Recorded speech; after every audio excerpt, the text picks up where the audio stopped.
Bonjour la compagnie, j'espère que vous allez bien, que vous avez envie de passer un super moment ciné avec nous. Pour vous aider à choisir, voici nos 20 meilleurs films de la semaine, à commencer par notre numéro 20, Thor, le monde des ténèbres. La première nouveauté de ce top, c'est ce film intitulé All About Albert. Et le rôle principal est tenu par l'acteur James Gandolfini, surtout connu pour avoir joué Tony Soprano dans la célèbre série américaine Les Sopranos.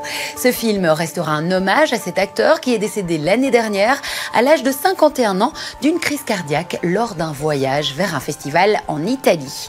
Ce n'est cependant pas son tout dernier film, puisqu'on attend encore de le découvrir dans le film policier de Drop de Michael Roskam, le réalisateur de Tête de Bœuf. Si vous aimez les histoires d'amour et les jolies comédies, All About Albert est 19e. C'est un duo atypique que nous allons retrouver maintenant puisqu'il est formé de Karine Viard et de Bouli Lanners.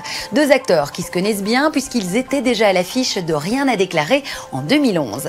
La comédie dramatique que je vous propose ici est le 5e film de la réalisatrice française d'origine islandaise Solveig Hansbach et chose très importante, elle retrouve la comédienne Karine Viard qui avait tourné dans son premier long métrage Au Laker en 99, un rôle qui lui avait valu le César de la meilleure actrice.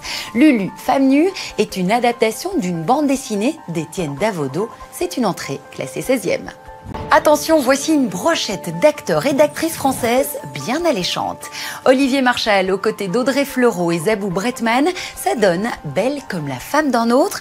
Encore une comédie française qui entre joyeusement dans notre top 20 et vient se caler sur la 12e marche du classement. Il sera ici question de tester la fidélité de l'homme qui vient de vous demander en mariage ou comment jouer gravement avec le feu.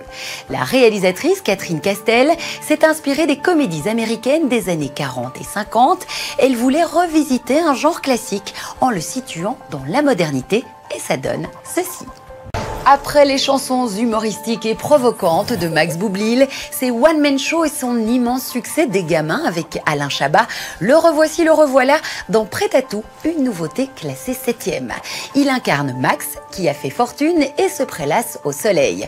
Mais pour retrouver et se rapprocher de son amour de fac, Alice, il va racheter l'usine dans laquelle elle travaille et devenir ouvrier à la chaîne. Serez-vous prêt à tout pour regarder cette comédie signée Nicolas Cuche? C'est ce que nous allons voir tout de suite. La comédie française de Valérie Lemercier intitulée 100% Cachemire perd une petite place cette semaine. Nous allons suivre les aventures d'Alexandra et Cyril, incarnés par Valérie Lemercier herself et Gilles Lelouch. Si tout réussit à ce couple tendance, une seule chose cependant leur manque, un enfant. C'est alors qu'Alexei, un petit garçon russe de 7 ans, va débarquer et bousculer leur quotidien. Et ce n'est pas facile de trouver un petit acteur qui incarnera parfaitement le personnage.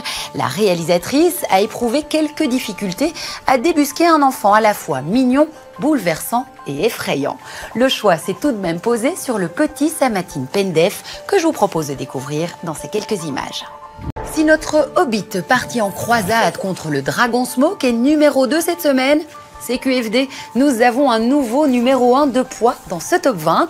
Avant de le découvrir dans un instant, place au fantastique et à tous les êtres et créatures de la trilogie, à savoir Bilbon Sake, interprété par Martin Freeman, Gandalf le Gris, joué par Ian McKellen, ou encore Gollum, incarné par Andy Serkis. Au rayon femmes, on y retrouve les charmantes et talentueuses Cate Blanchett et Evangeline Lilly. Laissez-vous donc entraîner dans cette spirale magique et vertigineuse avec ces quelques images du Hobbit, la désolation de Smaug.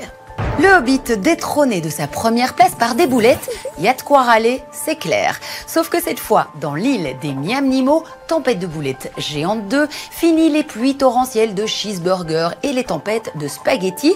La machine qui transformait l'eau en nourriture avait soi-disant été détruite. Eh bien, cette invention n'a pas disparu.